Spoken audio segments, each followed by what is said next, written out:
Je ne t'ai jamais aimé. Ces 4 mots, froids et tranchants comme une lame, furent la dernière chose que Jenna Martin s'attendait à entendre en ce matin fatidique, le jour où elle devait devenir la mariée la plus heureuse du monde. Hey, famille de Soul Stories, nous sommes sur le point de commencer un tout nouveau voyage amoureux. S'il vous plaît, commentez d'où vous regardez pour que nous puissions voir que notre famille Soul Stories est partout dans le monde.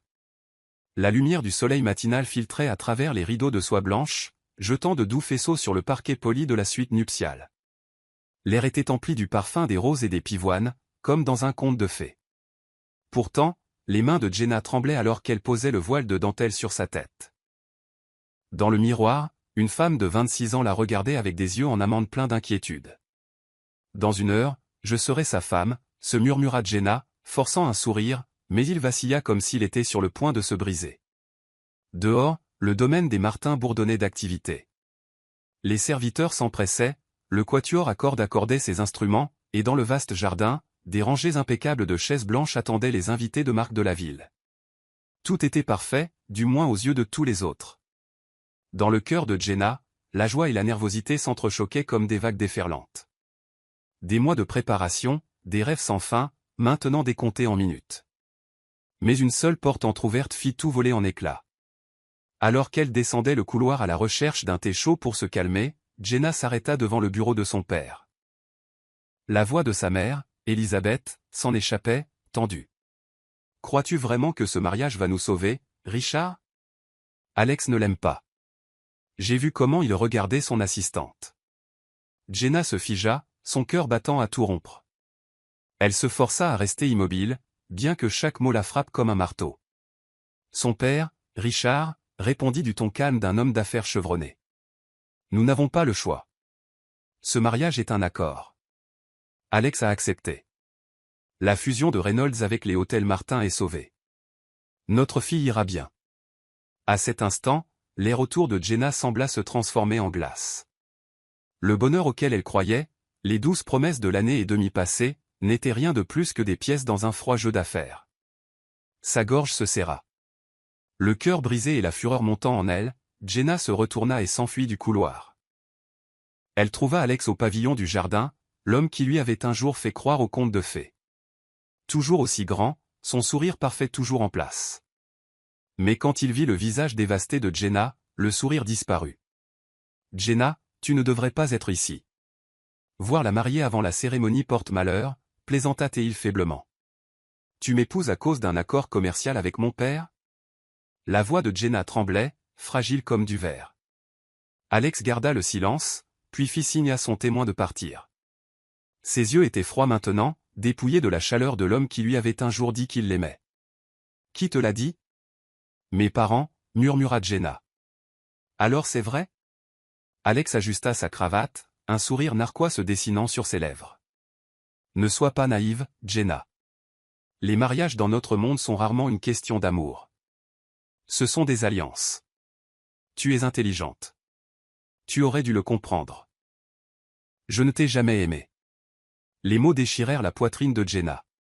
Son corps entier tremblait, pourtant ses yeux brûlaient soudain d'un feu inconnu. Alors ce mariage s'arrête ici. Sa voix était basse, stable, ne tremblant plus. Tu es folle. Ta famille a plus besoin de ce mariage que la nôtre. Tu vas détruire tes parents. Jenna releva le menton, bien que des larmes lui montent aux yeux. Ce n'est plus mon problème. Je ne vendrai ma vie à personne, pas même à toi. Elle se retourna et s'éloigna, ignorant la voix d'Alex qui l'appelait. Le vent balaya le jardin, emportant les échos d'un rêve brisé. De retour dans sa chambre, Jenna se dépouilla de la robe de mariée, enfila un simple jean et mit quelques affaires essentielles dans un sac à dos. Elle laissa un court mot à ses parents. « Je suis désolée. Je ne peux pas vivre dans un faux mariage. Veuillez accepter ceci comme ma décision. » Plaçant le mot sur la coiffeuse, Jenna prit une profonde inspiration, ouvrit la porte arrière du domaine et sortit. Devant elle s'étendait une route inconnue, sans luxe, sans lumières éblouissantes, seulement elle-même et la liberté qu'elle venait de reconquérir. En ce jour de mariage brisé, un chapitre de sa vie se fermait, et Jenna ne réalisait pas encore qu'à partir de ce moment de douleur, son véritable voyage vers le bonheur ne faisait que commencer. Jenna se tenait figée dans la somptueuse pièce, la lumière éblouissante du lustre tombant sur la dentelle d'un blanc pur de la robe de mariée qu'elle venait d'enlever. Quelques heures plus tôt, l'endroit avait résonné de bénédictions et des rires joyeux des demoiselles d'honneur et des garçons d'honneur. Pourtant, tout s'était effondré en un instant quand Alex avait prononcé ces mots cruels, « Je ne t'ai jamais aimé ». Ses mains tremblantes retirèrent chaque épingle à cheveux une par une alors que Jenna se regardait dans le miroir. L'image d'une princesse avait disparu. Ce qui restait était une jeune fille aux yeux rougis, aux cheveux en désordre et au cœur déchiré. Elle sortit un sac à dos du placard, y fourrant quelques vêtements, son passeport et une carte bancaire. Rien de plus n'était nécessaire, car tout ce luxe lui semblait maintenant n'être que des chaînes. Avant de partir, Jenna laissa un mot sur la table. « Je ne peux pas être la mariée d'un faux mariage. » Ne me cherchez pas, à minuit, un taxi s'éloigna du domaine des Martin. Jenna jeta un dernier regard en arrière sur les fenêtres illuminées et les murs de pierre, les barreaux de prison de sa jeunesse. Sa poitrine lui faisait mal d'une douleur insupportable, pourtant, au fond d'elle, vacillait une petite flamme, la liberté. Cedar Grove, une petite ville à des centaines de kilomètres de là, l'accueillit avec le froid humide de l'aube. Jenna loua un appartement miteux d'une chambre, avec un plafond jauni, un plancher en bois qui craquait et un petit lit simple. Pour n'importe qui d'autre, ce n'était qu'une étape, mais pour Jenna, c'était la preuve qu'elle s'était libérée de l'emprise de sa famille. Son premier jour à se débrouiller seule, Jenna trébucha dans la minuscule cuisine. Son premier dîner, un paquet de nouilles instantanées brûlées jusqu'à devenir croustillant, emplit la pièce de fumée. Elle toussa violemment, mi-riant amèrement, mi-pleurant alors que des larmes coulaient sur ses joues. Toute sa vie, elle avait eu des femmes de chambre, des chefs, tout lui était préparé. Maintenant, même un bol de nouilles était une épreuve. Cette nuit-là, alors que la petite ville sombrait dans le silence, Jenna était allongée seule, fixant le plafond sombre. Dans sa tête, la voix d'Alex résonnait à nouveau, « Je ne t'ai jamais aimé ». Ces 4 mots la poignardaient comme des couteaux. Elle enfouit son visage dans l'oreiller, sanglotant, mais à travers les sanglots, elle murmura, « Je vivrai, quoi qu'il arrive ». Dans les jours qui suivirent, Jenna rassembla tout son courage pour chercher du travail. Elle frappa aux portes des cafés, des librairies et des magasins de vêtements, mais son CV, rempli d'écoles prestigieuses et d'expériences caritatives, ne suscita que des regards sceptiques. Une fille riche qui veut jouer à travailler, ricana un gérant avant de la renvoyer. Jenna s'éloigna, humiliée, ses chaussures usées éclaboussant les trottoirs boueux. Chaque rejet ramenait son esprit au confort du manoir, la tentant de revenir, mais elle se souvenait alors du visage froid d'Alex et du murmure de sa mère dans le bureau, « Alex ne l'aime pas », se mordant la lèvre avec force, Jenna persévéra. Le 10e jour, épuisée, elle s'arrêta devant le marché Sullivan, une épicerie de longue date en ville. Son enseigne usée par le temps se balançait au vent, mais une chaude lumière dorée se déversait de manière invitante de l'intérieur. Un homme âgé aux cheveux argentés et au visage bienveillant rangeait des étagères. Il leva les yeux en voyant Jenna. « Besoin de quelque chose, jeune femme ?» Jenna se mordit la lèvre, la voix tremblante. « Je cherche un travail. Je n'ai pas beaucoup d'expérience, mais j'apprendrai vite. » Le vieil homme l'étudia quelques instants, ses yeux semblant lire le désespoir derrière son attitude fière. Lentement, il sourit. « Il faut bien commencer quelque part. Revenez demain et essayez. » Jenna se figea. Pour la première fois depuis des semaines, quelqu'un ne l'avait pas repoussée ni regardée de haut, mais l'avait accueillie. Elle sortit du magasin et prit une profonde inspiration. Son cœur lui faisait toujours mal, mais maintenant, il y avait un battement différent à l'intérieur, le battement de l'espoir. Ce que Jenna ne savait pas, c'est qu'à partir de ce moment précis, le destin lui avait ouvert un nouveau chemin. Et à l'intérieur du petit magasin, un homme au sourire spirituel et aux chaussettes excentriques allait bientôt entrer dans sa vie, effaçant les ombres qu'Alex avait laissées derrière lui. Cedar Grove se réveillait au doux carillon des cloches à vent sur les porches et à l'odeur de gaufres s'échappant du café du coin. La rue principale était assez courte pour être parcourue d'un bout à l'autre en 10 minutes. Un minuscule bureau de poste peint en rouge, la vieille boutique de chaussures de Madame Maggie, un salon de coiffure avec une enseigne indiquant « Réduction aujourd'hui », et le marché Sullivan se tenant à l'intersection avec ses murs de briques brunes chaudes et ses vitres impeccables. Le matin, la lumière du soleil filtrait à travers les érables, dispersant des taches dorées sur les trottoirs jonchés de feuilles mortes. Les voisins se croisaient et se saluaient par leur nom, un rituel doux qui ne vieillissait jamais. Jenna se tenait derrière le comptoir de caisse, mettant en place la vieille caisse enregistreuse comme M. Sullivan le lui avait appris. Elle avait mémorisé le cliquetis aigu du tiroir caisse, la sensation lisse des sacs en papier craft et l'odeur fraîche des boîtes de pommes fraîchement ouvertes. C'était son 15e jour de travail, assez longtemps pour que ses mains ne soient plus maladroites, mais pas assez pour chasser toute sa timidité. Pourtant, quelque chose avait changé. Les coins de ses lèvres portaient maintenant un sourire plus souvent qu'autrement. Les clients réguliers arrivaient à l'heure, comme sur des roulettes. Franck, le facteur aux cheveux d'argent, était le réveil de la rue chaque matin à 8 heures précises. Il poussa la porte. « Bonjour, jeune femme », salua-t-il, en posant une brique de lait et le journal local sur le comptoir. « Avec un ciel aussi bleu, je parie que les nouvelles d'aujourd'hui seront toutes bonnes. » Jenna rit. « S'il y a de mauvaises nouvelles, je plierai cette page pour vous. » Fille intelligente. « Je reviendrai demain. » Après Franck vint Madame Lucille, portant son panier tressé et des histoires sans fin sur son jardin de devant. Elle montra les paquets de graines soigneusement empilés sur l'étagère. « Des marguerites sauvages ou de la lavande aujourd'hui, mademoiselle Jenna ?»« Des marguerites sauvages, pour que l'été arrive plus vite », répondit Jenna en scannant les articles. Madame Lucille se pencha plus près, baissant la voix comme si elle partageait un secret. « Souriez un peu plus, ma chère. Les fleurs s'épanouissent mieux quand vous souriez comme ça. » Jenna baissa la tête, son sourire s'adoucissant en quelque chose de réel. « Alors je sourirai beaucoup aujourd'hui. » Entre les salutations et les petites conversations, Jenna réalisa qu'elle se souvenait des noms des gens plus facilement qu'elle ne l'avait jamais fait dans sa vie dorée, peut-être parce qu'ici, chaque nom portait une histoire. Liam, le charpentier, achetait toujours 4 canettes de soda, mais n'en buvait que 3, prétendant que la 4e était pour la chance. La petite Kazay, avec ses cheveux tressés, venait avec sa mère et pressait son front contre la vitre du comptoir à bonbons, comptant avec ses yeux.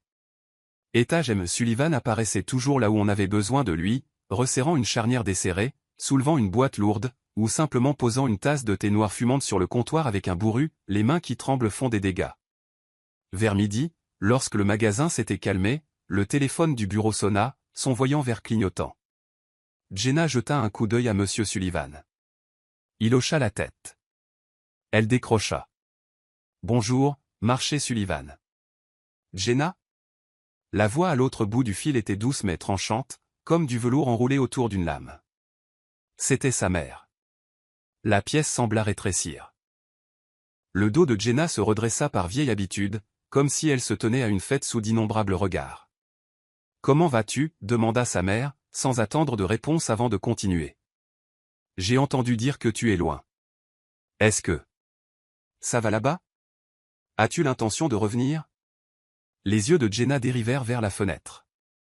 Dehors, Madame Lucille secouait des herbes de son panier, une odeur de menthe portée par la brise. Une bicyclette passa en cliquetant, sa sonnette sonnant vivement. Jenna parla lentement. « Je vais bien. Je travaille maintenant. Ne vous inquiétez pas, s'il vous plaît. Richard, ton père. » La voix de sa mère vacilla avant de retrouver son équilibre. « Les finances sont toujours difficiles. Annuler le mariage a aggravé les choses. Les gens parlent. Mais si tu veux, nous pouvons encore arranger les choses. »« Merci, » dit Jenna, serrant le cordon si fort que ses jointures blanchirent. « Mais j'ai besoin de temps. Je rappellerai plus tard. » À l'autre bout, le silence s'amincit comme du papier fragile. « D'accord. N'oublie pas de manger. Ne fais pas semblant d'être trop forte. »« Oui. » Jenna raccrocha le téléphone et prit une profonde inspiration. Sur le comptoir, la tasse de thé noir avait refroidi. Son parfum de bergamote la sortit doucement du vieux tourbillon. Monsieur Sullivan ne posa pas de questions, il ne le faisait jamais. Il plaça simplement un biscuit au beurre enveloppé dans du papier ciré à côté d'elle et lui fit un clin d'œil. Le genre que les personnes âgées utilisaient pour dire « ça suffit ». Le court appel ne ramena plus Jenna au bord du gouffre. Il lui rappela seulement que le gouffre était toujours là, mais qu'elle savait maintenant comment le contourner. Elle rassembla des billets, redressa des boîtes de bonbons et se pencha pour parler à Kazay, qui pinçait les lèvres en comptant jusqu'à 11. « Un bonbon à l'orange de plus, ça fait 12. C'est mon chiffre porte-bonheur, lui dit Jenna. Kazay leva les yeux brillants. 12, c'est le mois de mon anniversaire. Quelle coïncidence, sourit Jenna et lui tendit un autocollant en forme de renard. Kazé le pressa contre sa poitrine comme si c'était un trésor, puis s'éloigna en sautillant après sa mère. Au début de l'après-midi, les nuages s'étiraient en fins rubans gris, bien que le soleil parsème encore le sol en briques. Le carillon de la porte sonna de nouveau, ce son familier qui ressemblait toujours à une étincelle à l'intérieur de Jenna. Un homme grand et mince entra. Un sac en toile usé en bandoulière, les bras chargés de livres épais. Ses cheveux bruns étaient un peu en désordre, ses lunettes à monture épaisse, donnant à son nez fin une ligne plus nette. Il n'était pas d'une beauté frappante, mais il y avait quelque chose qui attirait naturellement le regard, une élégance tranquille et un sourire qui arrivait avant ses mots. « Bonjour », dit-il d'une voix basse et chaleureuse. « Pourriez-vous me dire où se trouve la section pour les personnes au bord de l'effondrement » Jenna cligna des yeux, puis comprit. « Vous voulez dire, les vitamines » Il hocha la tête solennellement. « Presque, mais plus urgent. Je suis sur le point de donner mon 3e cours à une classe de terminale. Si je n'ai pas de café dans les 10 prochaines minutes, il y aura une tragédie shakespearienne commençant par moi, puis par eux. » Jenna éclata de rire, le son léger comme des bulles de savon. Elle montra du doigt. « Par là, allez du milieu. Les mélanges les plus forts sur l'étagère du haut. Mais rappelez-vous, les tragédies de Shakespeare sont toutes des malentendus. Le café ici ne trahit jamais. » Cette phrase mériterait d'être affichée sur un mur de classe. Il souleva ses livres. « Je m'en souviendrai. »« Merci, Jenna. »« Joli nom. »« Je suis Theodore Jenkins. »« Théo, si vous préférez. »« Si je reviens plus tard avec un poème louant le café, s'il vous plaît n'appelez pas la police. »« La police ne vient que si vous ne payez pas, » répondit Jenna, les lèvres incurvées. Il se dirigea là où elle avait indiqué. Sa démarche était rapide, toujours un demi-temps en retard. Pourtant, il s'arrêta devant les étagères, étudiant chaque étiquette comme s'il lisait de la poésie. Quelques instants plus tard, il revint avec 2 sacs de café, un torréfaction foncé, un à la vanille, et une barre de chocolat noir. Pour les professeurs patients et les élèves rebelles, dit-il en les posant. Lequel sauve 17 âmes d'adolescents? Le torréfié foncé, répondit Jenna en tapant les chiffres dans la caisse. Gardez celui à la vanille pour la récréation en guise de récompense. Sage conseil, admira Théo. Enseignez-vous la littérature? Non, je travaille juste ici. Les 2 derniers mots sortirent plus doucement, un réflexe résiduel de cacher son passé. Travailler ici est toujours un art de la persuasion, dit Théo, comme s'il lisait dans ses pensées. Si Shakespeare vivait aujourd'hui, il pourrait écrire Macchiato au lieu de Macbeth. Jenna éclata de rire, un vrai rire cette fois, celui qui atteignit ses yeux. Elle fit glisser le sac en papier sur le comptoir. Bonne chance pour survivre à votre 3e heure. Merci, Jenna. Il marqua une pause.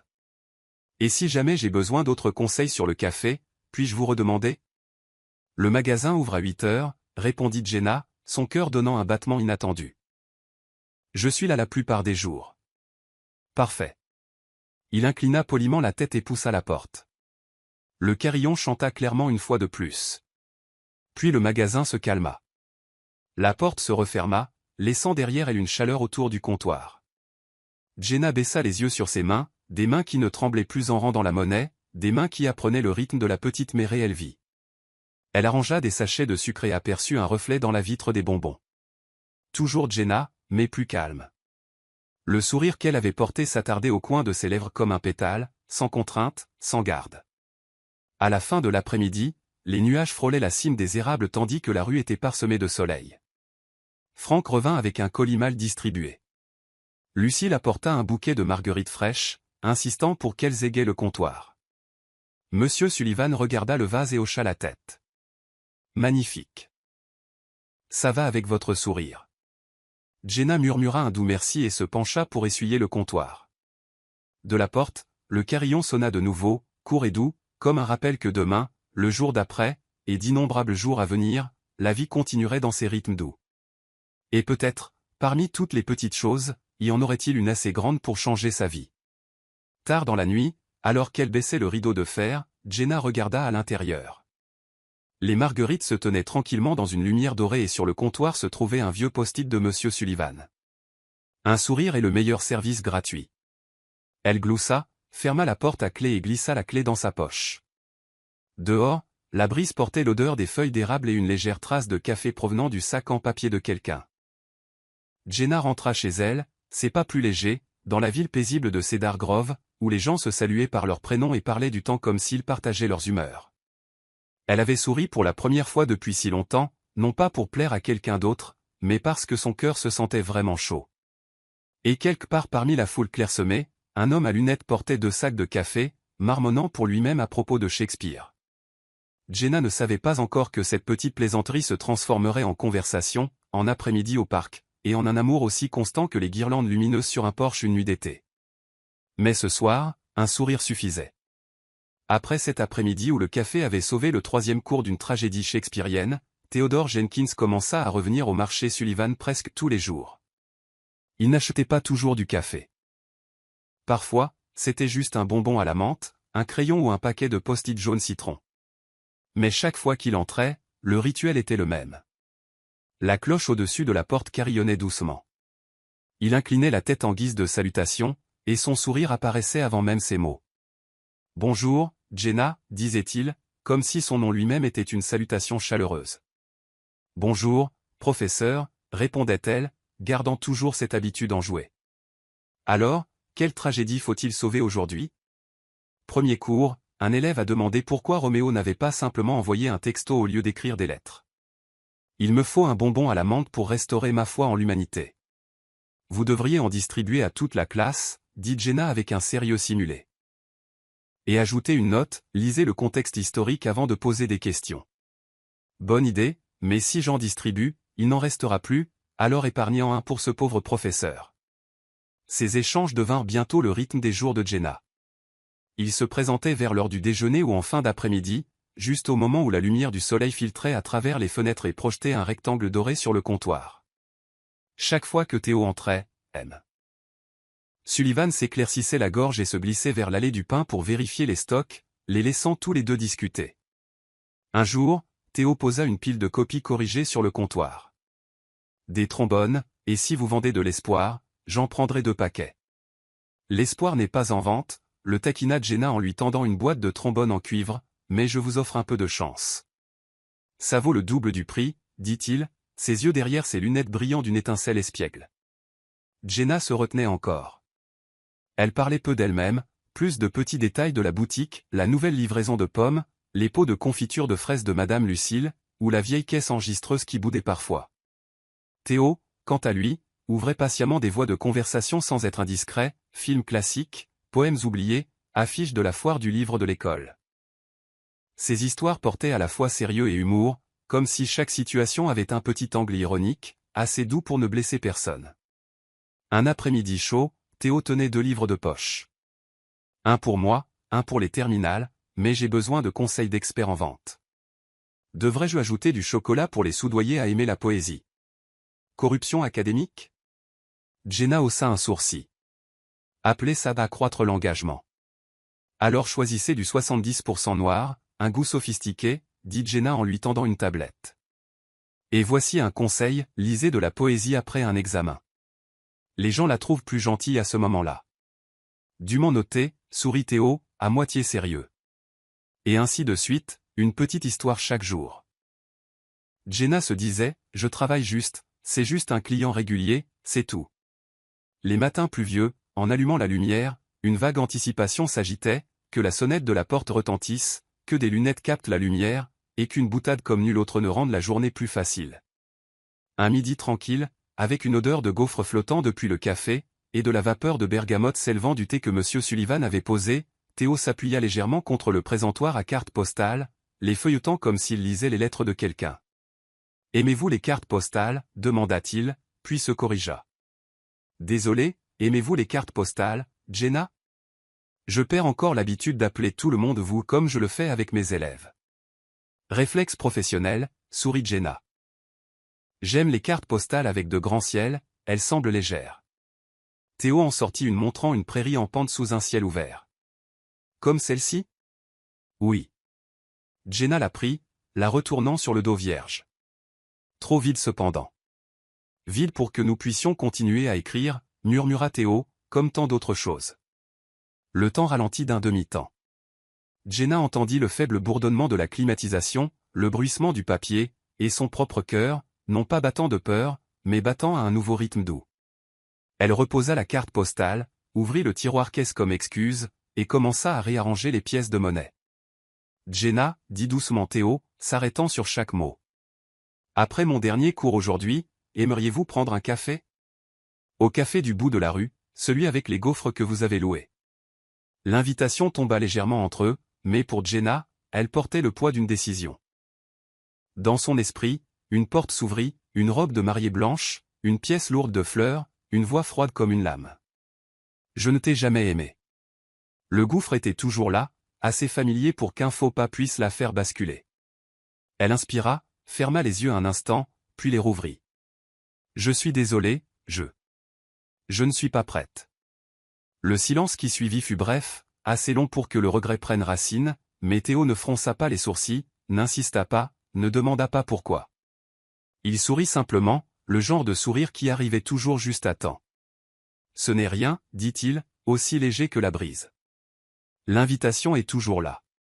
Quand vous serez prête, il suffira de la prendre. Sa réponse ne laissa aucune blessure. C'était comme s'il avait placé une clé dans sa main, confiant qu'un jour elle ouvrirait sa propre porte. Après cela, les choses semblèrent revenir à la normale, ou du moins en apparence.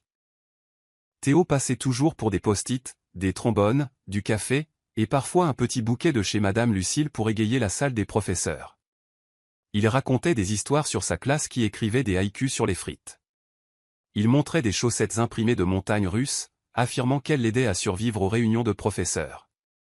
Il ne mentionna plus jamais l'invitation, et à cause de cela, chaque fois qu'il poussait la porte, Jenna sentait le nœud dans sa poitrine se desserrer un peu.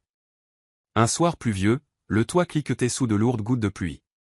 Jenna étiquetait des pots de confiture quand les lumières clignotèrent une seconde avant de revenir.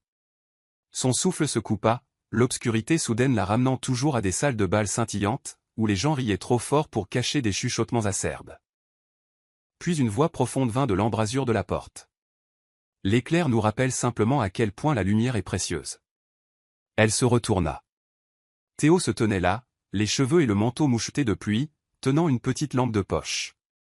J'ai apporté au marché Sullivan une étoile de poche, plaisanta Théil. Jenna rit, ses yeux s'adoucissant. Vous vous présentez toujours pour sauver la situation? Spécialiste certifié en sauvetage d'humeur, fit-il un clin d'œil. Frais de service, un paquet de biscuits au beurre. Marché conclu. Mais prenez-les faibles en sucre pour que nous survivions au sauvetage. Fait. Il balança la lampe de poche de manière enjouée, puis la posa sur le comptoir. Gardez-la. Un cadeau. Le lendemain, Jenna plaça la lampe de poche dans le tiroir et l'étiqueta aux lumières d'étoiles. Elle ne savait pas pourquoi elle avait besoin de le faire. Peut-être pour que, chaque fois qu'elle ouvrait le tiroir, cette petite lueur lui rappelle que tous ceux qui s'approchaient ne voulaient pas la contrôler ou décider pour elle. Certaines personnes, comme Théo, montraient simplement de la chaleur et de la patience, puis prenaient du recul pour la laisser choisir. Le contraste était frappant, même tacite. Alex avait toujours su mieux que tout le monde. Arrangeant, définissant, souriant comme si la vie était un échiquier qu'il avait déjà cartographié. Théo était différent. Il demandait, puis écoutait. Il offrait, puis attendait. Avec Alex, elle faisait partie d'une équation. Avec Théo, elle était une histoire, et il voulait vraiment la lire jusqu'à la fin, mais était prêt à attendre sur la touche si l'auteur avait besoin de plus de temps. Les après-midi lents, Jenna se surprenait à regarder l'horloge aux heures où il venait habituellement. Parfois, il ne venait pas. Elle se disait, alors aujourd'hui, il n'y a pas de montagne russe sur ses chaussettes. Ce n'est pas grave. Mais quand la cloche finissait par sonner tard et que Théo entrait, époussetant la craie de ses mains, Jenna réalisait que son cœur se réjouissait maintenant des petites choses. « Désolé, je suis en retard, dit-il en posant un surligneur sur le comptoir. J'ai enfin trouvé la couleur dont j'avais besoin, celle-ci aide les élèves à mieux se souvenir. Vous prévoyez de surligner tout le programme? Peut-être, mais je promets seulement les bonnes parties. Jenna scanna l'article, le bip net et précis. Dehors, la pluie avait cessé, la rue mouillait brillant comme un miroir brun. Sans le prévoir, elle s'entendit demander, « Demain, si vous êtes libre, je connais un café avec une bonne tarte au citron. » Je ne suis pas sûr pour le café, mais la tarte en vaut la peine. Théo la regarda, ses yeux s'éclaircissant, puis s'adoucissant, attentif à ne pas l'aveugler. Je suis libre, dit-il, stable et chaleureux. Puis doucement, merci d'avoir accepté l'invitation. Jenna sourit cette fois, sans se cacher derrière le comptoir ou une excuse. Elle ne savait pas ce que l'avenir lui réservait, mais elle connaissait ce sentiment, non pas tomber, mais faire un petit pas sur le sol en briques d'un marché au mur brun, vers la petite lumière appelée lumière d'étoile dans son tiroir. Et quelque part entre le carillon familier de la porte, le bruissement du papier et le silence après la pluie, elle réalisa qu'elle avait commencé à attendre avec impatience les après-midi où un professeur entrait, posait une phrase enjouée sur le comptoir et portait avec lui juste assez de patience pour que les sentiments s'épanouissent comme des marguerites sauvages. Des nuages sombres se sont rapidement rassemblés cet après-midi-là, le vent a fouetté la rangée d'érables à l'extérieur du marché Sullivan, transportant l'odeur de la terre humide et un froid vif. Puis la première grosse pluie de la saison est tombée soudainement, comme si quelqu'un avait renversé un seau d'eau géant. La rue scintillait. La cloche du magasin a émis un faible carillon, presque immédiatement avalé par le rugissement de la pluie. Jenna étiquetait des pots de confiture quand elle a levé les yeux. Sous l'auvent se tenait un homme courbé contre l'averse. Son manteau était trempé, ses cheveux plaqués sur son front. C'était Théo. Il serrait une sacoche en toile contre sa poitrine comme s'il s'agissait d'un sac de farine qu'il ne pouvait pas risquer de laisser tomber.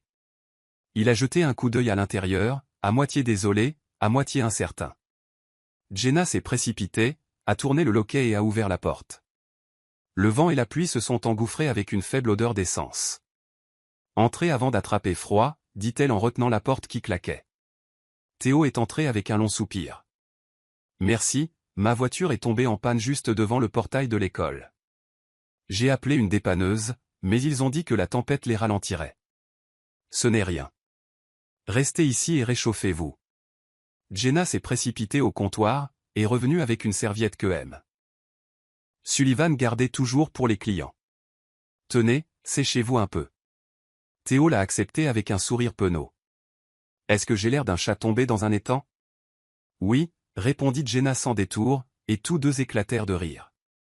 Leur rire illumina le magasin plus que les ampoules, bien qu'à l'extérieur le ciel restât noir. La pluie ne montrait aucun signe de répit. Des rideaux d'eau s'abattaient sur le toit en tôle. Monsieur Sullivan a jeté un coup d'œil dehors, a secoué la tête et a dit « Je vais vérifier le générateur à l'arrière. Vous deux, surveillez le magasin. » Puis il a disparu, ne laissant que la pluie et eux deux. Jenna a préparé 2 tasses de thé, la vapeur s'est enroulée, transportant une légère note d'agrumes. Elle en a posé une devant Théo. Il l'a prise à 2 mains, la pressant contre ses paumes pour se réchauffer. « Fini les cours ?» demanda Jenna. 2 heures. Aujourd'hui, les élèves de première ont débattu des fins tragiques. Il a haussé les épaules. Ils ont demandé, pourquoi les personnages ne pouvaient-ils pas simplement rester ensemble? Je leur ai répondu, parce que la vie n'obéit pas toujours à nos souhaits. Il s'est léché les lèvres puis a souri. Mais je leur ai promis que demain nous parlerions des fins heureuses. Alors, en aviez-vous une de prête? Pas encore. Je cherche toujours un exemple. Son regard a parcouru la pièce. Peut-être quelque chose à propos d'un marché en briques brunes qui vend de la confiture de fraises et où quelqu'un fait très bien le thé. Les joues de Jenna se sont réchauffées. Elle s'est penchée, faisant semblant de redresser une boîte de biscuits. Vous parlez toujours comme ça, n'est-ce pas? Comme quoi? Comme si chaque phrase faisait partie d'une histoire. Toujours avec un début, un milieu et une chute. Elle a souri. Allez-y, conteur. Qu'est-ce que vos élèves ont demandé d'autre? Théo a siroté son thé, ses épaules se relâchant. L'un d'eux a demandé, Monsieur Jenkins, est-ce que les adultes ont parfois peur? J'ai répondu, bien sûr. Les adultes ont peur de beaucoup de choses, ils ne le disent simplement pas à voix haute. L'enfant est resté silencieux un moment, puis a hoché la tête. Je pense que c'était suffisant. Jenna a regardé dehors. La pluie tombait épaisse comme un rideau, brouillant la rue de blanc. J'ai peur de beaucoup de choses aussi, admit-elle doucement. Mais dernièrement, j'ai appris une chose. C'est normal d'avoir peur, tant que l'on continue d'avancer. Théo a penché la tête. Pas à pas, comme si on comptait les marches. Oui, a acquiescé Jenna, pas à pas. L'atmosphère s'est apaisée. La pluie tambourinait régulièrement sur le toit. L'horloge tic-taquait sur le mur. Dans le coin, un ventilateur sur pied cliquetait comme s'il s'endormait. Théo a posé sa tasse. J'ai quelque chose, dit-il en fouillant dans sa sacoche et en sortant une paire de chaussettes, bleu foncé à motif de petites fenêtres carrées, chacune parsemée de minuscules lumières dorées. Le thème d'aujourd'hui, ce sont les lumières de la ville. Je les ai choisies pour me rappeler que, peu importe à quel point il fait sombre, il y a toujours des maisons avec les lumières allumées. Jenna a ri. Combien de paires de chaussettes comme ça possédez-vous? Théo a fait semblant de réfléchir. Si je disais la vérité, vous me trouveriez excentrique. Vous l'êtes déjà. Alors, honnêtement, assez pour ouvrir un petit musée, a-t-il haussé les épaules, les yeux brillants. J'aime les petites choses qui apportent de la joie. Une paire de chaussettes, un stylo, une carte postale. Elle me garde léger. C'est logique, Jenna s'est appuyée sur le comptoir. J'aime les choses qui font que les gens se sentent bien. Comme le thé chaud? Comme les conversations qui ne forcent pas, qui ne sont pas trop indiscrètes. Théo a fait une pause et a souri. J'ai essayé d'être ce genre de personne. Vous vous en sortez bien. Le silence s'est de nouveau installé. Pas le genre lourd, juste le genre qui vous permet d'entendre votre propre respiration. Pensez-vous parfois? Théo a hésité. Ah, peu importe. Quoi? Rien. J'allais poser une question personnelle, mais la pluie est belle à sa manière. Je ne veux pas gâcher ça. Demandez, dit doucement Jenna. Si je ne veux pas répondre, je vous le dirai. Théo a hoché la tête. D'accord. Quand vous avez dit pas à pas, je me suis demandé, pensez-vous qu'un jour vous pourriez vouloir faire ces pas avec quelqu'un d'autre? Jenna a regardé ses mains, les doigts étroitement entrelacés. Après une longue pause, elle a relevé la tête. Probablement pas aujourd'hui, mais... Elle a souri faiblement. Entendre la question me rend moins effrayé. Théo n'a pas insisté. Il a simplement hoché la tête comme s'il notait sa réponse dans un carnet mental. La pluie s'est adoucie, le rugissement s'amenuisant en gouttes éparses. Dehors, la lumière grise est devenue plus pâle, comme si une lourde couverture avait été retirée. Encore une chose, dit Théo d'un air faussement sérieux. Je voudrais postuler pour un nouveau poste ici. Jenna a haussé un sourcil. Quel poste? Dégustateur officiel de biscuits. Tâche? Goûter chaque nouvelle fournée. Rédiger des critiques. Rémunération? Un sourire de la caissière. Jenna a éclaté de rire, se couvrant la bouche. Ça a l'air cher. Alors je prendrai une réduction. Un demi-sourire. Pas de marchandage avec les clients, dit-elle. Mais ses yeux riaient. D'accord. J'ouvrirai un nouveau paquet de biscuits aux amandes plus tard. Vous pourrez être le premier. Contrat signé. Le téléphone de Théo a vibré. Il a jeté un coup d'œil à l'écran. La dépanneuse est là. Il s'est levé, a rendu la serviette, maintenant essorée et humide, et a redressé sa sacoche. Merci pour l'abri. Et le thé. Et la conversation. Jenna l'a raccompagné jusqu'à la porte. La pluie s'était réduite à une brume.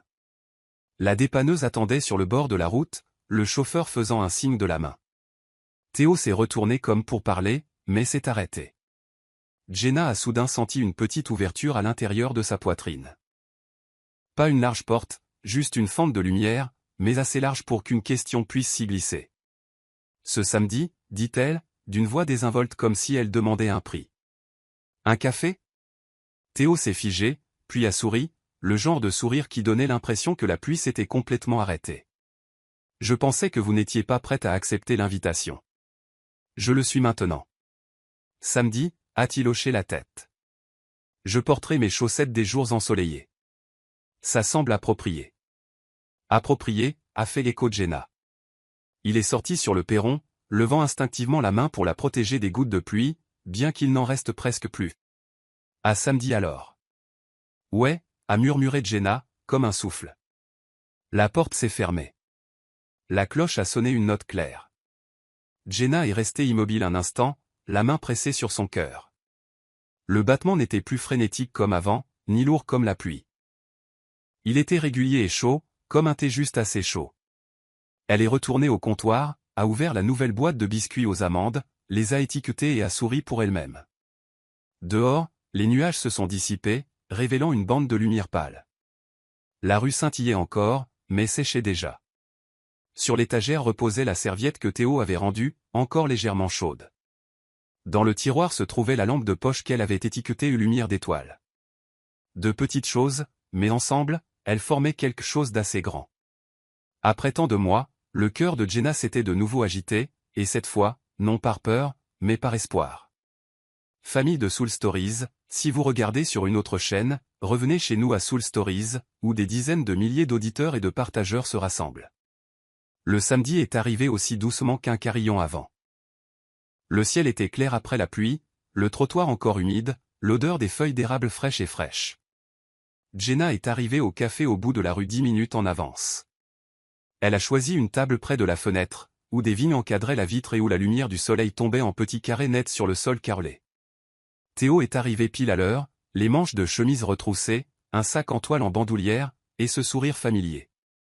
Cet endroit ressemble à un livre ouvert, dit-il en tirant une chaise, et nous sommes sur le point d'écrire la première ligne. Jenna a ri. La première ligne est toujours la plus difficile à écrire. Alors nous commandons d'abord du café, a fait un clin d'œil Théo. La caféine est l'ami de tous les commencements. Ils ont fait simple. Un café noir chaud pour lui, un cappuccino pour elle, et une part de gâteau au citron à partager. Leur conversation a coulé sans effort. Le gros chat de Madame Lucille qui aimait faire la sieste sur le seuil de la boutique. L'érable devant le bureau de poste changeait déjà de couleur, et la caisse enregistreuse s'est de nouveau bloquée hier. Théo lui a parlé d'un élève qui avait écrit un haïku sur le son d'une règle qui tombe en classe, si stupide que c'en était attachant. En classe, il pense que la poésie doit être noble, a dit Théo, mais parfois on écrit juste ce qui frappe nos oreilles. Comme écrire ce qui frappe notre cœur, a lâché Jenna, puis s'est figé. Théo n'a pas plaisanté, il a simplement hoché la tête. Exactement. Et n'ayez pas peur que ce soit mauvais. Le gâteau au citron était acidulé et moelleux, le fin glaçage au sucre fondant sur sa langue. À chaque bouchée, Jenna sentait l'acidité la tirer loin des coins sombres. Elle se demanda si le bonheur ne pourrait pas être exactement comme ce simple calme. Ensuite, ils se sont promenés dans le parc. La pluie s'accrochait encore à l'herbe, tandis que la lumière du soleil séchait les gouttelettes sur les feuilles.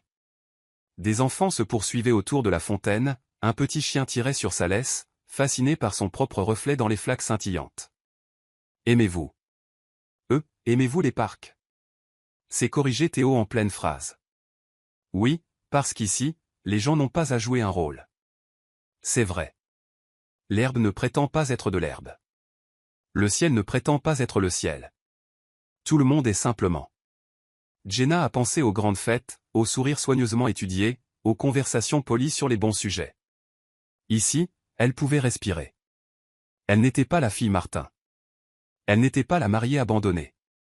Elle était juste Jenna, une fille marchant à côté d'un homme dont les histoires rendaient le monde plus léger. Ils se sont assis sur un banc en bois surplombant le lac. Théo a sorti une petite boîte enveloppée dans du papier journal de son sac. Pour vous, dit-il. Sans raison. Sans occasion. À l'intérieur se trouvait une paire de chaussettes de couleur crème, à motif de minuscules marguerites cousues autour des revers. Sur le bord, 2 petits mots étaient brodés en fil d'or, pas courageux.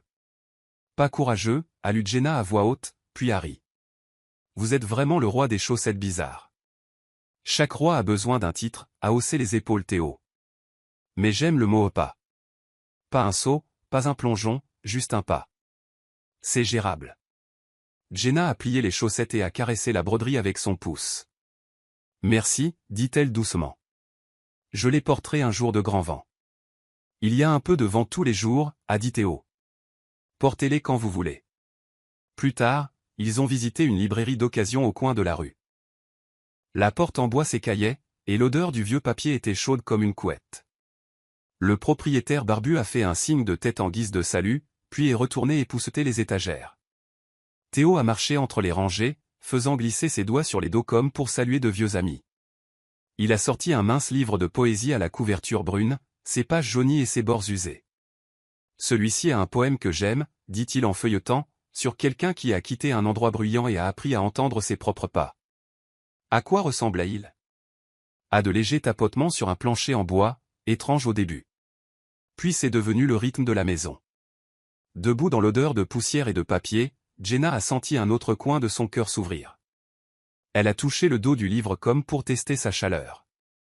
Avant, je n'entendais rien, a-t-elle murmuré. Trop de bruit. Théo a fermé doucement le livre. Mais maintenant, vous entendez? Oui, un peu. Ils ont chacun acheté un livre. Quand ils sont partis, le soleil était déjà bas dans le ciel. Ils ont marché le long de rues bordées d'arbres vers le marché du week-end. Un chariot de fleurs débordait de fleurs sauvages, jaunes, blanches, violettes, se balançant dans la brise. Théo a choisi un petit bouquet de marguerites. Pour la salle des professeurs, dit-il. Et une pour Lumière d'étoile, Harry Jenna. Vous vous souvenez même du nom de la lampe de poche? Je me souviens des choses qui illuminent mes journées. Au sommet d'une pente, Jenna s'est arrêtée. En bas de la rue, le jardin de quelqu'un avait encore des guirlandes lumineuses suspendues de la saison dernière. De minuscules ampoules attendant la nuit. Elle a pris une inspiration et s'est tournée vers Théo. Je veux vous dire quelque chose, dit-elle. Et au moment où elle l'a fait, elle a su qu'elle était prête. Ils ont trouvé un banc de pierre vide. La brise transportait l'odeur de l'herbe sèche. Lentement, Jenna a commencé. À propos du mariage ruiné. Les mots froids comme du fer. Le taxi s'éloignant du portail de sa famille. La minuscule chambre louée. Les nouilles brûlées. Elle s'arrêtait parfois quand sa gorge se serrait, et Théo lui tendait silencieusement sa bouteille d'eau. Il n'interrompait pas. Ne fouillait pas.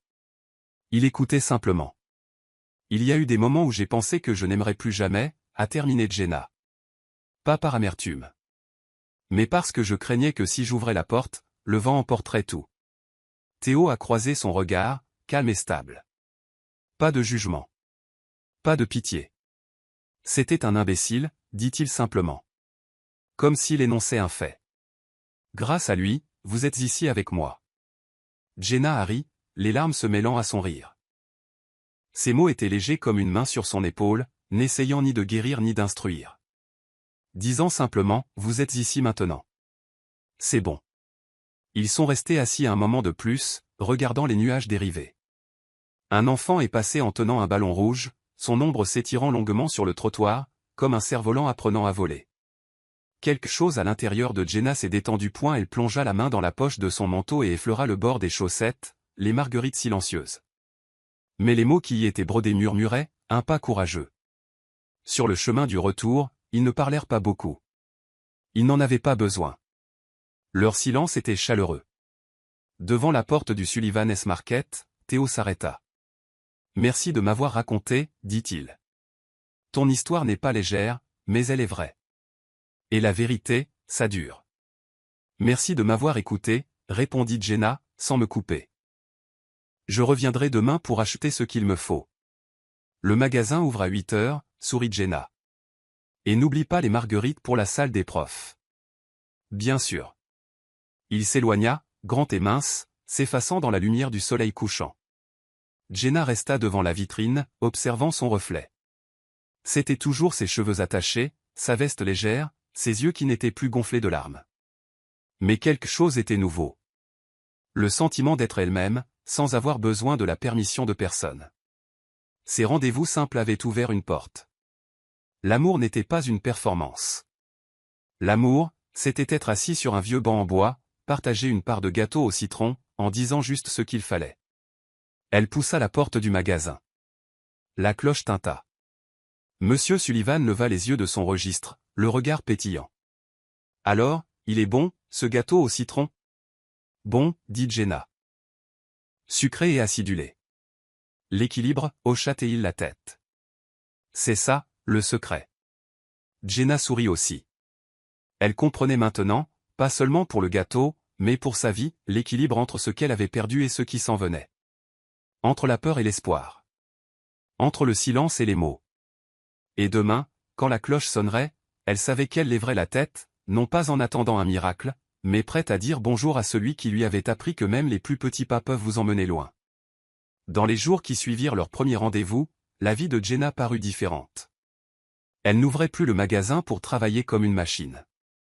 Désormais, à une certaine heure chaque jour, son cœur se mettait à attendre le tintement familier de la cloche. Et quand Théo entrait avec ce sourire qui précédait toujours ses paroles, toute la pièce semblait un peu plus lumineuse.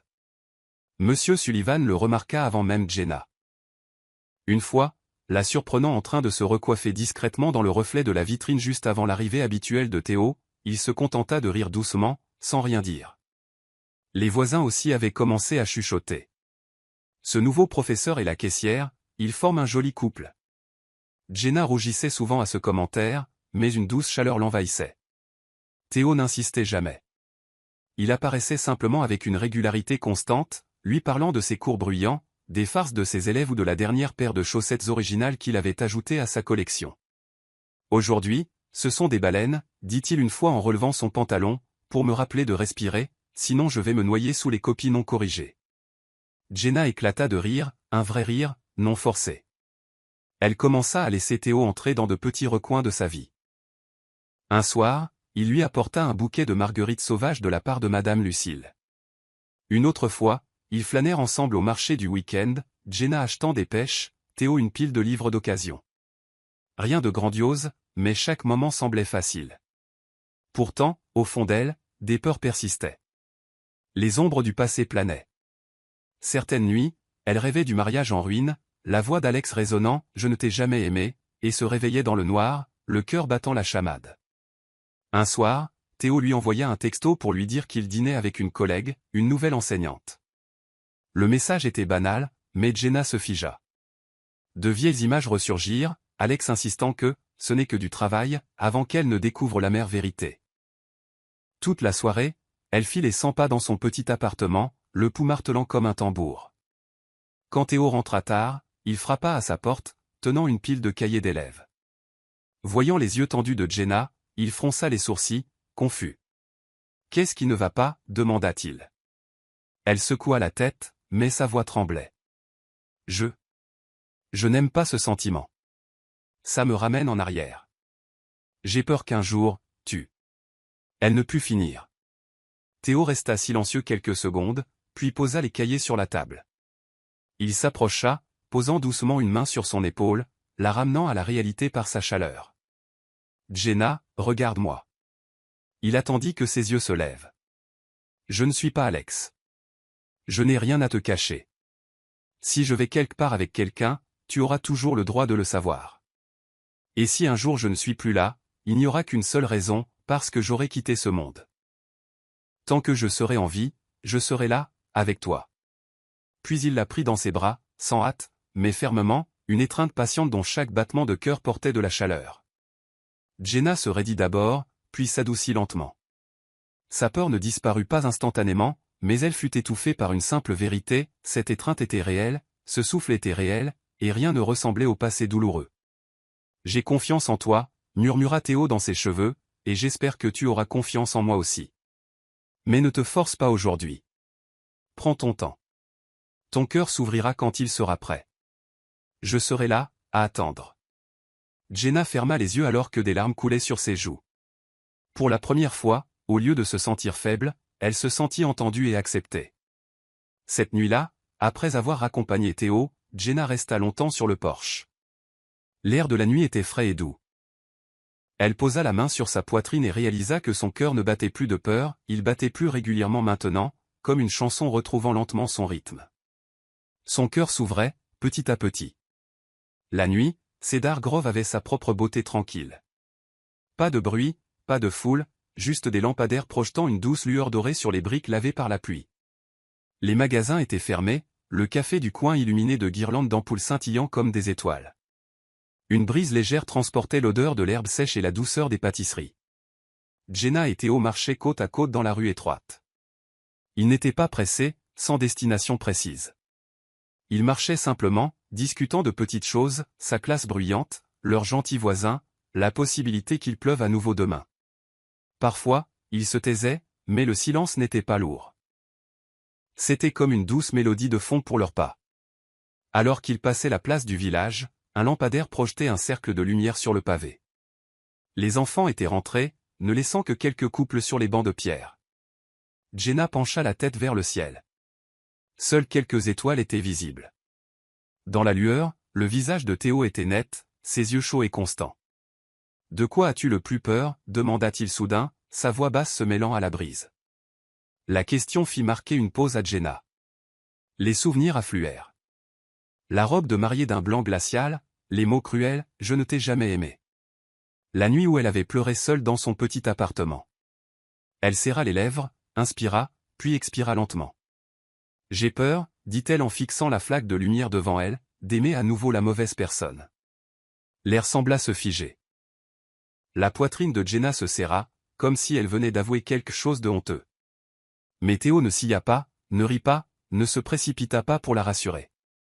Il ralentit simplement le pas, comblant la distance entre eux, et dit doucement « Je ne te promets pas d'être parfait.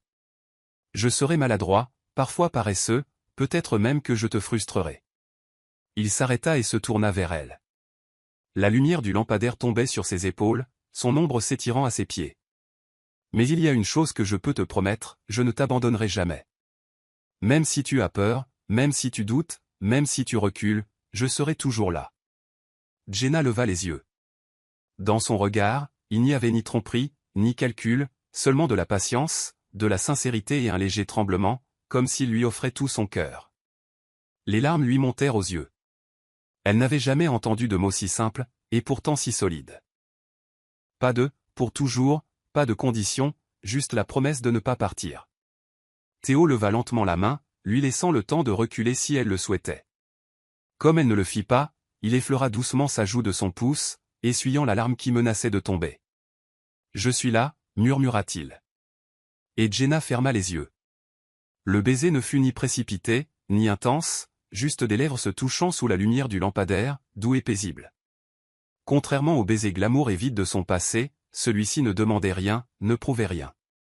C'était simplement une réponse « J'ai confiance en toi ». Son cœur battit plus vite, mais pas de peur. Il battait de vie, d'espoir. Une chaleur se répandit en elle, comme si le mur de glace qu'elle portait depuis 3 ans venait de se fissurer, laissant entrer la lumière. Quand ils se séparèrent, Jenna garda les yeux fermés un instant de plus, puis laissa échapper un rire tremblant. « C'est différent » murmura-t-elle. « Différent comment » demanda doucement Théo, son regard fixé sur son visage. « Différent de tout ce que j'ai toujours cru être l'amour » dit Jenna en ouvrant les yeux pour rencontrer les siens. Théo sourit, un sourire tranquille mais assez chaleureux pour faire fondre sa poitrine. Il prit sa main, leurs doigts se nouant fermement. Ils continuèrent de marcher sous les lumières, mais maintenant la route n'était plus seulement la sienne, ou la sienne, elle appartenait à tous les deux. Jenna savait qu'elle était entrée dans un nouveau chapitre, un chapitre sans robe somptueuse ni fausse promesse, mais avec la lueur dorée des lampadaires, d'étranges chaussettes à imprimer baleines et des bras qui, vraiment, ne la lâcheraient pas. Cette nuit-là, de retour dans son petit appartement, Jenna resta longtemps près de la fenêtre. Les lampadaires projetaient de longues ombres striées en bas. Elle toucha ses lèvres où la chaleur persistait. Un baiser paisible, mais pour elle, il avait le pouvoir de bouleverser toute sa vie. Son cœur s'était ouvert, et cette fois, elle savait qu'elle ne le regretterait pas. L'amour de Jenna et Théo n'éclata pas comme un feu d'artifice. Il a mûri lentement, comme une flamme tranquille dans une petite cuisine, chaleureuse, durable et résiliente. Après ce baiser sous le lampadaire doré, leurs vies changèrent, non pas avec de grandes déclarations, mais avec de simples détails si ordinaires que les étrangers n'auraient peut-être rien remarqué. Chaque soir, après la fermeture du magasin, Théo passait souvent à l'appartement de Jenna. Ils cuisinaient ensemble. La minuscule cuisine devenait une scène pour leur performance maladroite et attachante. Quand Jenna coupait des oignons et que les larmes coulaient, Théo se tenait à côté d'elle, prétendant prononcer l'éloge funèbre de l'oignon déchu. Parfois, ils brûlaient tous les deux les œufs, riant jusqu'à en avoir mal aux côtes, et les mangeaient quand même, l'odeur de brûlé persistant sur leurs manches. Ces repas n'étaient pas élégants, mais ils donnaient à Jenna le sentiment d'être plus vivante que jamais. Le week-end, ils se promenaient dans le parc.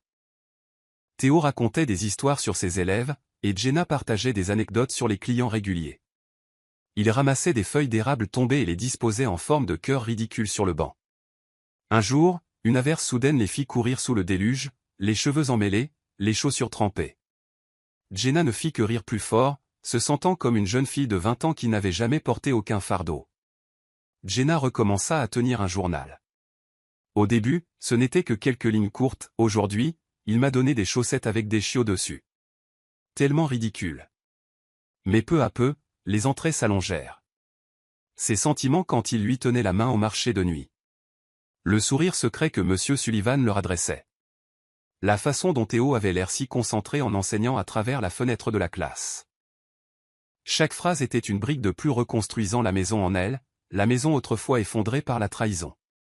Dans ces pages, Jenna réalisa quelque chose. Elle ne se voyait plus comme la mariée abandonnée. Cette image s'estompait comme une vieille photographie. Maintenant, elle se voyait comme une femme qui marchait, riait, aimait et était aimée. Personne ne la définissait plus, sauf elle-même. Parfois, le nom d'Alex hantait encore ses rêves. Certaines nuits, elle revoyait le mariage en ruine. Les roses blanches. Ce visage froid. Mais quand elle se réveillait, elle ne pleurait plus comme avant. Elle s'asseyait. Regardait autour d'elle dans le petit appartement la couverture bleue que Théo avait laissée. Le livre sur la table avec son écriture maladroite, lit la page 47. Surprise à l'intérieur. Et Jenna expirait doucement, en souriant. Le passé n'était plus qu'une histoire enfin close. Un soir, alors que Jenna écrivait, Théo jeta un coup d'œil. « Qu'est-ce que tu écris ? » ?»« Juste des choses du quotidien. »« Je peux lire ? » ?»« Pas encore. »« Je ne suis pas prête. »« Mais un jour, peut-être. » Théo hocha la tête sans insister. « J'ai seulement besoin de savoir que tu écris. Ça veut dire que tu combles les vides. » Des mots simples comme ceux-là firent comprendre à Jenna. L'amour, ce n'était pas de grandes promesses. C'était d'être là, chaque jour. D'avoir quelqu'un prêt à écouter comment s'était passée ta journée ordinaire. Prêt à faire la vaisselle quand tu es fatigué. Prêt à s'asseoir tranquillement à côté de toi quand tu n'as pas envie de parler. La peur céda lentement la place à la gratitude. La gratitude d'être tombée pour pouvoir se relever plus forte. La gratitude d'avoir quitté un faux amour pour en trouver un vrai. Reconnaissante que dans cette petite ville tranquille, elle puisse enfin être elle-même. Un soir, après avoir fini la vaisselle, Jenna sortit sur le balcon et prit une profonde inspiration. Le ciel était clair, plein d'étoiles. Elle se retourna et vit Théo penché sur une pile de papier. Les chaussettes du jour étaient imprimées de pommes rouges. Pour être assorti à la journée de correction des contrôles de maths, avait-il plaisanté. Jenna sourit doucement, une pelle inondant. Elle n'aspirait plus au grand banquet ni ne rêvait de château de cristal. Tout ce dont elle avait besoin, c'était de cet instant, un petit appartement, une lampe chaude, un homme qui travaillait mais levait quand même la tête quand elle toussait doucement, juste pour demander « ça va ». Jenna posa la main sur la page ouverte de son journal et écrivit une dernière ligne « Aujourd'hui, je sais que je suis heureuse ». Le printemps arrivait toujours plus tôt à Cedar Grove que partout ailleurs. L'herbe verte recouvrait les collines et les fleurs sauvages s'étiraient vivement sous le soleil. Ce jour-là, Théo proposa un pique-nique en plein air. Il emballa quelques sandwichs, un petit pot de confiture de fraises que Madame Lucille venait de faire, et un thermos de thé chaud que Jenna avait préparé le matin même. Ils choisirent une petite colline derrière le parc, à l'ombre d'un vieux chêne dont les feuilles bruissaient dans la brise comme une mélodie sans nom. Jenna étendit une couverture à carreaux verts et blancs et posa le panier. Le sol était frais et humide, et une légère odeur d'herbe fraîchement coupée flottait dans l'air. Théo s'allongea sur le dos, les mains derrière la tête, les yeux mi-clos. Si un de mes élèves voyait son professeur être aussi paresseux, ma réputation serait ruinée, dit-il, mi-plaisant, mi-sérieux. Un professeur qui n'est jamais paresseux n'est pas humain, rit Jenna en lui tendant un sandwich. Il se redressa pour le prendre, son regard s'attardant sur elle avec quelque chose à la fois de familier et de nouveau. Ils mangèrent et parlèrent de petites choses, comment le chat de Madame Lucille s'était encore faufilé dans le magasin la nuit dernière, comment M. Sullivan pensait remplacer l'enseigne en bois, et comment les élèves de terminale avaient dessiné une caricature de leur professeur sur le tableau. Ces petites histoires triviales emplissaient le monde de Jenna de couleurs. Alors que le soleil déclinait, peignant la prairie d'or, Théo devint silencieux. Il mit le panier de côté et fouilla dans son sac en toile usé. Jenna regarda, curieuse, et avant qu'elle ne puisse demander, il en sortit une petite boîte en velours. Son cœur rata un battement. Théo l'ouvrit. À l'intérieur se trouvait une vieille bague simple, son motif gravé estompé par le temps. Il prit une profonde inspiration, ses yeux ne quittant jamais les siens. « C'était la bague de ma grand-mère » dit-il lentement, fermement. Elle m'a dit de ne la donner qu'à la personne qui me ferait sourire chaque jour. Et Jenna. Il marqua une pause, le coin de sa bouche tremblant. Cette personne, c'est toi. Le monde sembla s'arrêter. Jenna couvrit sa bouche, les larmes coulant, non pas les larmes douloureuses d'il y a 3 ans, mais des larmes de pur bonheur, claires comme la lumière dorée qui se répandait dans le ciel.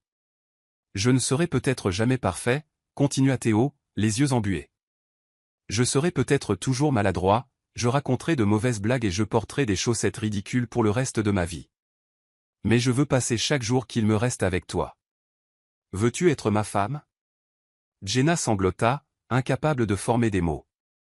Elle hocha la tête encore et encore, puis réussit finalement à dire à travers ses larmes, « Oui, je le veux. » Théo sourit, un mélange de soulagement et de joie radieuse. Il glissa délicatement la vieille bague à son doigt. Elle ne scintillait pas comme des diamants, mais elle lui allait si parfaitement qu'on aurait dit qu'elle lui avait toujours appartenu. Au-dessus d'eux, des moineaux pépiaient comme pour se joindre aux vœux. La brise printanière transportait la douceur des fleurs sauvages. Jenna posa sa tête sur l'épaule de Théo, les larmes coulant toujours, mais son sourire rayonnant. « Tu sais quoi? » murmura-t-elle. « C'est la plus belle demande en mariage que j'aurais pu imaginer. » Théo serra sa main. « Parce que c'est vrai. Plus vrai que tout le reste. » Ils restèrent assis ensemble un long moment, regardant le soleil se coucher derrière les arbres. Pas de feu d'artifice, pas d'orchestre, pas des centaines d'inconnus. Juste deux, une simple bague en argent et un amour authentique.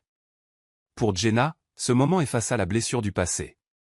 Elle n'était plus la mariée abandonnée à l'hôtel de Rose Blanche. Elle était la femme choisie, aimée et promise avec un cœur sincère. Et alors que la dernière lumière disparaissait, Jenna le sut. À partir de ce jour, sa vie avait tourné une toute nouvelle page. Le printemps à Cedar Grove arrivait plus tôt que partout ailleurs. Le sentier menant à la colline derrière le parc était tapissé de pissenlits jaunes, parsemé de lavandes, de marguerites violettes et blanches.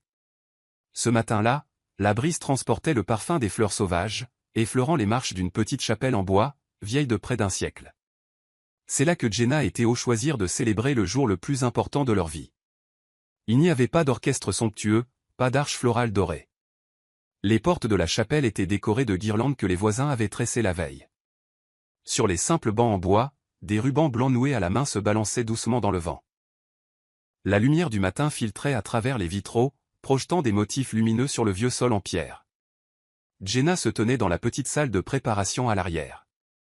Cette fois, sa robe de mariée n'était pas une création de designer en dentelle complexe. C'était une simple robe blanche, doucement ajustée à la taille et tombant jusqu'aux chevilles. Ses cheveux étaient lâchés, ornés de quelques fleurs sauvages cueillies à la dernière minute, mais elles brillaient plus que n'importe quelle couronne. Dans le miroir, Jenna vit ses yeux pétiller, non pas à cause du maquillage, mais à cause d'un bonheur véritable. Monsieur Sullivan frappa à la porte, tenant un bouquet de marguerites. « Jeune fille, es-tu prête ?» Jenna se tourna, souriant radieusement. Plus que jamais. Dehors, les bancs étaient remplis, non pas de l'élite ou de visages de magazine, mais de M. Et Madame Sullivan, de Madame Lucille serrant son panier de fleurs, des collègues de Théo du lycée et des voisins que Jenna saluait chaque matin. Ils riaient chaleureusement, chacun aussi impatient que s'il assistait à un mariage de famille. Le son d'une guitare se fit entendre, imparfait, mais sincère. Les portes de la chapelle s'ouvrirent et Jenna entra, pas à pas, le long de l'allée herbeuse. Tous les regards se tournèrent vers elle, et pour la première fois de sa vie, elle n'eut pas peur de leurs regards. Elle sourit d'un sourire plein et sans réserve. Au bout de l'allée se tenait Théo dans un simple costume gris, sans cravate de soie, sans boutonnière élaborée. Seuls ses yeux profonds suivaient chacun de ses pas et un sourire qui semblait pouvoir contenir le monde entier. Alors que Jenna s'approchait de lui, elle se figea un instant. Au dernier rang, une silhouette familière se tenait tranquillement, sa mère. Elle portait une robe bleu pâle, ses cheveux striés de gris, ses yeux rougis. Des larmes coulaient sur ses joues alors qu'elle regardait sa fille resplendir dans un mariage qu'elle avait cru ne jamais voir arriver. La gorge de Jenna se serra, mais au lieu de la douleur, elle ressentit la paix. Sa mère ne dit rien, se contenta d'un petit hochement de tête. Le sourire de Jenna s'élargit, porteur d'un pardon silencieux. La cérémonie fut simple. Le pasteur prononça les mots familiers, mais pour Jenna, ils sonnaient nouveaux.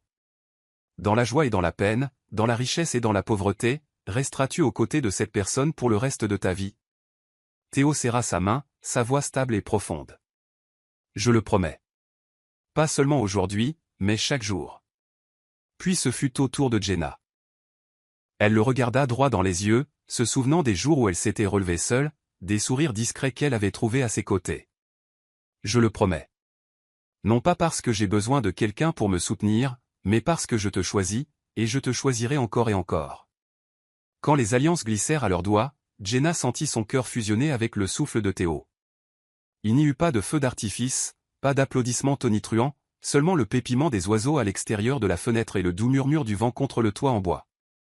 Mais à cet instant, elle sut qu'elle vivait le plus vrai des amours.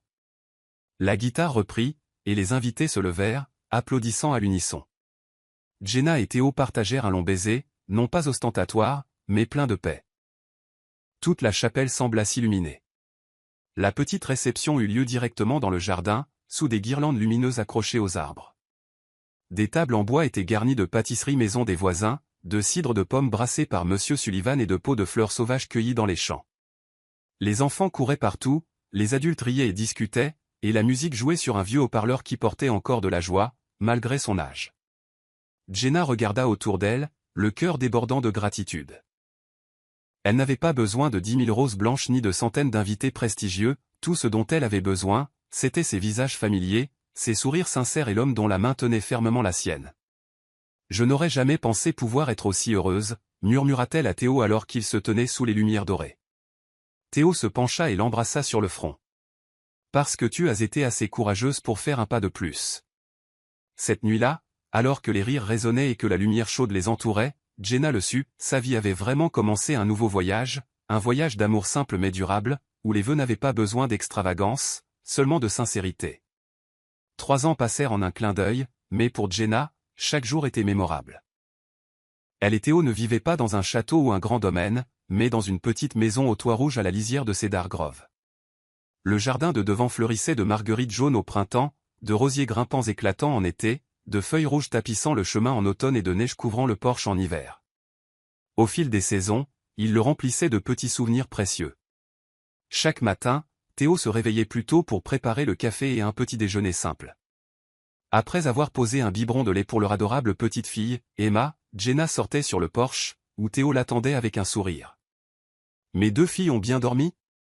demandait-il toujours, sa voix aussi légère que la brise. Emma, maintenant âgée de 2 ans, avec de grands yeux et des boucles douces, était un mélange parfait de deux. Ils s'occupaient du jardin ensemble. Jenna aimait planter de la lavande et des marguerites blanches, tandis que Théo s'occupait des rangées de tomates et de courgettes. L'après-midi, Emma courait dans le jardin en riant, serrant une fleur qu'elle venait de voler. Jenna se surprenait souvent à s'arrêter pour la regarder, le cœur empli d'un sentiment de paix. Leur vie professionnelle s'harmonisait facilement. Théo continuait d'enseigner la littérature au lycée, adoré de ses élèves pour sa collection de chaussettes originales. Jenna travaillait toujours au Sullivan S Market, mais avait aussi commencé à écrire. Au début, ce n'était que des notes éparses dans un petit carnet. Peu à peu, elle devint un manuscrit achevé.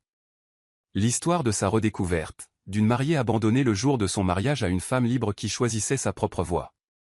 Quand un éditeur local accepta de l'imprimer, Jenna fut stupéfaite et émue. Lors du petit lancement à la bibliothèque de la ville, elle se leva et lut quelques pages à voix haute. Sa voix trembla d'abord, mais quand elle vit Théo tenant Emma au premier rang, les yeux pleins de fierté, sa confiance revint. Elle réalisa que l'histoire n'était pas seulement pour elle, mais pour tous ceux qui avaient cru avoir tout perdu. Jenna intitula le livre « La femme libre ». Pas une princesse dans un château, pas la mariée d'une famille riche, mais simplement une femme qui avait appris à se tenir droite, à aimer et à faire confiance à nouveau. Les nuits d'été, après qu'Emma se soit endormie, Jenna et Théo s'asseyaient souvent sur le porche, sirotant un peu de vin rouge.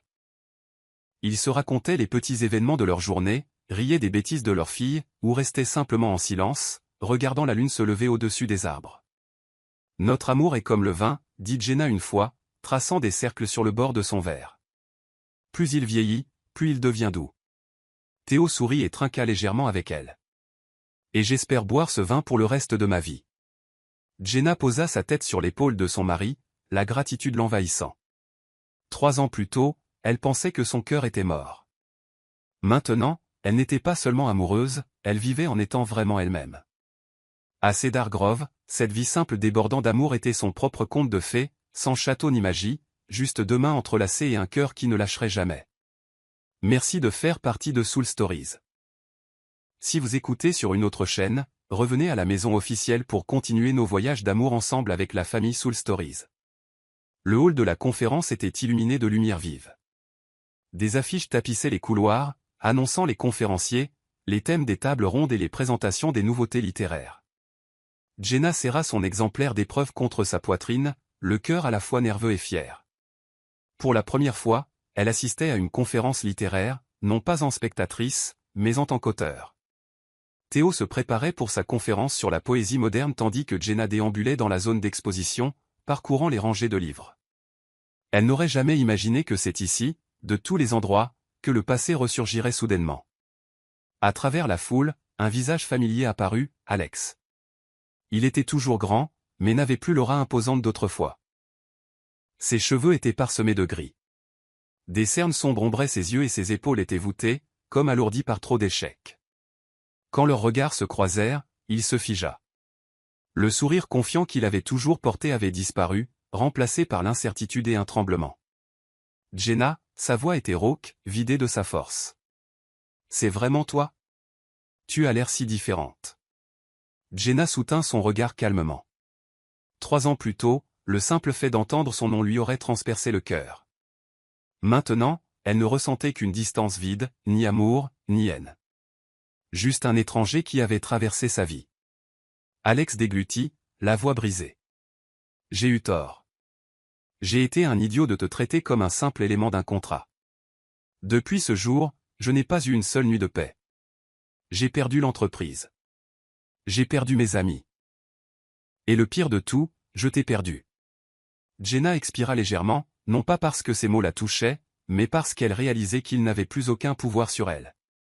Le regardant droit dans les yeux, sa voix était stable, claire. « Tu sais, si tu n'avais pas été si cruel à l'époque, je n'aurais peut-être jamais eu le courage de quitter cette cage dorée. Grâce à toi, je me suis retrouvé. Et maintenant, je vis la vie que j'ai choisie. » Alex parut anéanti, comme si elle venait de prononcer le verdict final. À ce moment, Théo apparut à ses côtés, posant une main douce à sa taille.